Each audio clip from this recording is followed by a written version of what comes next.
आप देख रहे हैं local TV news 24/7। Eastern Bihar chamber of commerce and industries और हवाई सेवा संघर्ष समिति ने भागलपुर में हवाई सेवा प्रारंभ करने को लेकर खोला मोर्चा। जब तक हवाई सेवा नहीं होती प्रारंभ तब तक चलेगा चरणबद्ध आंदोलन। भागलपुर के तपस्वी नर्सिंग होम में रोगियों का देहांत हो रहा है, तो कभी के नर्सिंग होम में, कभी मायागंज अस्पताल में, तो कभी सदर अस्पताल में। लोग खर्च तो कर रहे हैं लेकिन उसका सही सदुपयोग नहीं हो पा रहा है। अगर हवाई सेवा भागलपुर में बहाल हो जाती है तो शायद ऐसी मौतें भागलपुर को नसीब नहीं होगी। यहाँ का बुनकर व्यवसाय हो या फिर भागलपुरी कतरनी चूड़ा या जर्दालू आम, सभी पर संकट मंडरा रहे हैं। अगर हवाई सेवा भागलपुर से प्रारंभ हो जाती है तो शायद व्यवसाय भी बढ़ेगा और रोगी अपना इलाज भी आपातकालीन स्थिति में जाकर करा पाएंगे।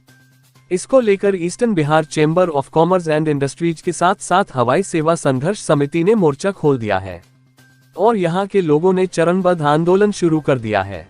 Eastern Bihar chamber of commerce and industries के अध्यक्ष श्रवण बाजोरिया का कहना है कि भागलपुर एक कमिश्नरी है, फिर भी यहाँ पर हवाई सेवा नहीं होना भागलपुर के लिए गवारा नहीं हो रहा।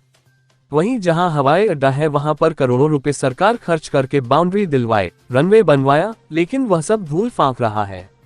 अब स्मार्ट सिटी के खर्चों से फिर से बाउंड्री वॉल में प्लास्टर व रंग रोगन का काम प्रारंभ हुआ है, यह कहीं से सही नहीं है। भागलपुर के नजदीकी कई जिलों में हवाई सेवा प्रारंभ कर दी गई है या फिर करने की बात चल रही है, लेकिन भागलपुर उदासीन है। वही भागलपुर को समानांतर पुल देने की बात कही गई थी, वह भी फाइल में ही बंद है। अब सवाल यह उठता है कि इतनी उदासीनता भागलपुर के ही साथ क्यों?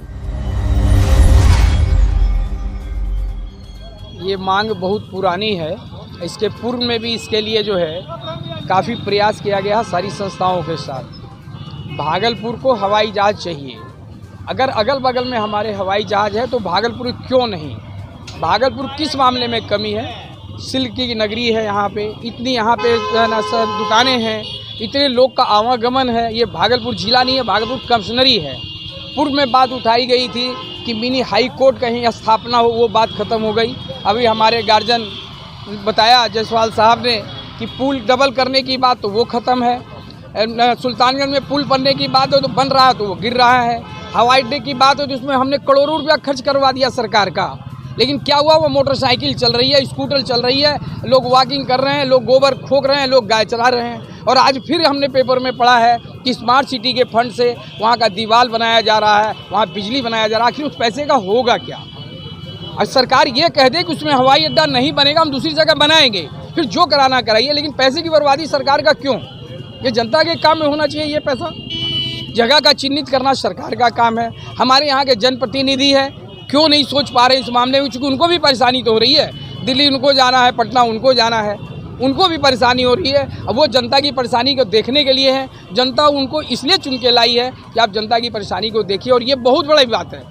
हवाई जहाज़ जो है आज के दिन में अगर कोई हमारे भागलपुर में बीमार पड़ता है या गिरता है, एक्सीडेंट होता है और ऐसी घटनाएँ हो गई, हवाई जहाज़ एम्बुलेंस आने में दिन लगता है जब तक उस व्यक्ति की जान चली जाती है। कम से कम इस तरफ तो सरकार को सोचे। जहाँ तक बात कर रही है कि हम सबको इतनी दवाई देंगे, ये देंगे, और किसी का उपचार नहीं हो पा रहा है, वो साधन की कमी में आज बेचारा मर रहा है। तो भागलपुर जनता इस चीज़ के लिए कंप्लीट तैयार है कि हवाई जहाज़ मांगे। पूर्व में हम लोग कुछ आश्वासन की बात पर हम लोग तैयार हो गए कि नहीं अब ये चालू हो जाएगा, लेकिन कहीं ना कहीं कोई टेक्निकल गड़बड़ी रही हो, इसमें हमको कोई विषय में नहीं जाना है। लेकिन अब ये जो है ये चरणबद्ध चलेगा कि हमको हवाई जहाज़ चाहिए, चाहे आप भागलपुर हवाई अड्डा पर दें या अगल बगल में जगह लें। मेरा परिचय है Shravan Kumar Bajoria, eastern Bihar chamber of commerce industries Bhagalpur का मैं अध्यक्छ हूँ। खबरों में अब तक के बस इतना ही। मिलते हैं फिर ऐसी ही बड़ी खबर के साथ। तब तक के लिए नमस्कार और देखते रहिए लोकल टीवी न्यूज 24/7।